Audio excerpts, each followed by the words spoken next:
Assalamualaikum warahmatullahi wabarakatuh. Perkenalkan, nama saya Sujadi dari Prodi Pendidikan Biologi semester 3.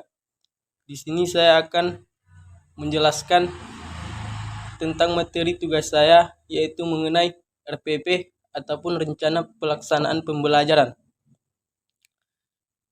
RPP ataupun Rencana Pelaksanaan Pembelajaran adalah rencana yang menggambarkan prosedur dan pengorganisasian pembelajaran untuk mencapai satu kompetensi dasar yang ditetapkan dalam standar isi dan dijabarkan dalam silabus.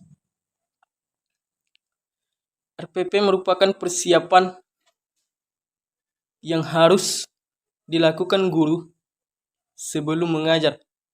Persiapan di sini dapat diartikan sebagai persiapan tertulis maupun persiapan mental, situasi emosional, ataupun situasi yang dapat membangun lingkungan belajar yang produktif, termasuk meyakinkan pelajar untuk mampu terlibat secara penuh.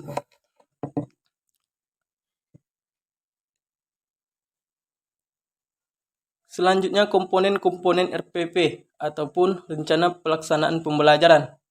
Yang pertama yaitu identitas mata pelajaran. Identitas mata pelajaran meliputi satuan pendidikan, kelas, semester, program, ataupun program keahlian, mata pelajaran atau tema pelajaran, jumlah pertemuan. Yang kedua yaitu standar kompetensi.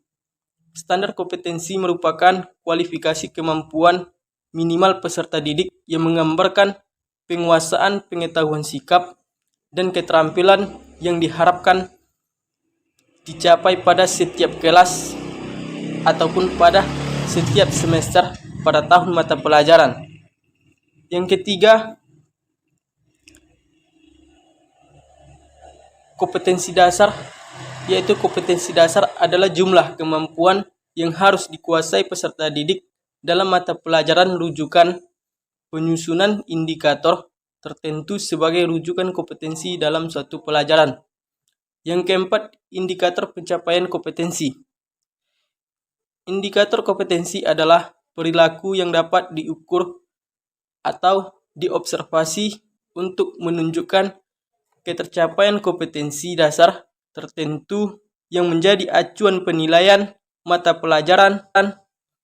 Indikator pencapaian kompetensi dirumuskan dengan menggunakan kata kerja operasional yang dapat diamati dan diukur, yang mencakup pengetahuan, sikap, dan keterampilan. Yang kelima yaitu tujuan pembelajaran. Tujuan pembelajaran menggambarkan proses dan hasil belajar yang diharapkan dapat dicapai oleh peserta didik sesuai dengan kompetensi dasar tersebut. Yang keenam, materi ajar. Materi ajar memuat fakta konsep, prinsip, dan prosedur yang relevan dan ditulis dalam bentuk butir-butir sesuai dengan rumusan indikator pencapaian kompetensi. 7. Alokasi waktu.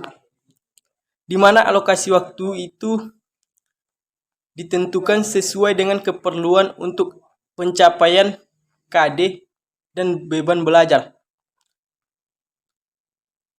Yang kedelapan, metode pembelajaran. Metode pembelajaran digunakan oleh guru untuk mewujudkan suasana belajar dalam proses pembelajaran agar pembelajaran peserta didik mencapai kompetensi dasar atau seperangkat indikator yang telah ditetapkan. Yang kesembilan, kegiatan pembelajaran.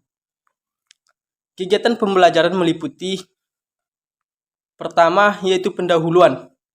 Pendahuluan merupakan kegiatan awal dalam suatu pertemuan pembelajaran yang ditunjukkan untuk membangkitkan motivasi pelajar dan memfokuskan perhatian peserta didik untuk berpartisipasi aktif dalam proses pembelajaran. Dalam kegiatan pendahuluan ini, guru mampu menyiapkan peserta didik secara psikis dan fisik untuk mengikuti proses pembelajaran. Selanjutnya, guru juga mengajukan pertanyaan-pertanyaan yang mengaitkan pengetahuan sebelumnya dengan materi yang akan dipelajari. Kemudian, guru menjelaskan tujuan pembelajaran atau kompetensi dasar yang akan dicapai pada pertemuan kali ini. Dan seterusnya menyampaikan cakupan materi dan penjelasan uraian kegiatan sesuai silabus. Yang kedua, inti. Kegiatan inti merupakan proses pembelajaran untuk mencapai KD. Kegiatan pembelajaran dilakukan secara interaktif, inspiratif, menyenangkan, menantang, memotivasi peserta didik untuk berpartisipasi aktif serta memberikan ruang yang cukup bagi prakarsa, kreativitas, dan kemandirian sesuai dengan bakat, minat, dan perkembangan fisik serta psikologis peserta didik. Kegiatan ini dilakukan secara sistematis dan sistemik melalui proses eksplorasi, elaborasi, dan konfirmasi. Yang ketiga yaitu penutup. Penutup merupakan kegiatan yang dilakukan untuk mengakhiri aktivitas pembelajaran yang dapat dilakukan dalam bentuk rangkuman ataupun kesimpulan, penilaian, dan refleksi umpan balik untuk tindak lanjut pada kegiatan pembelajaran seterusnya. Baik, di sini saya akan menunjukkan beberapa file mengenai RPP itu.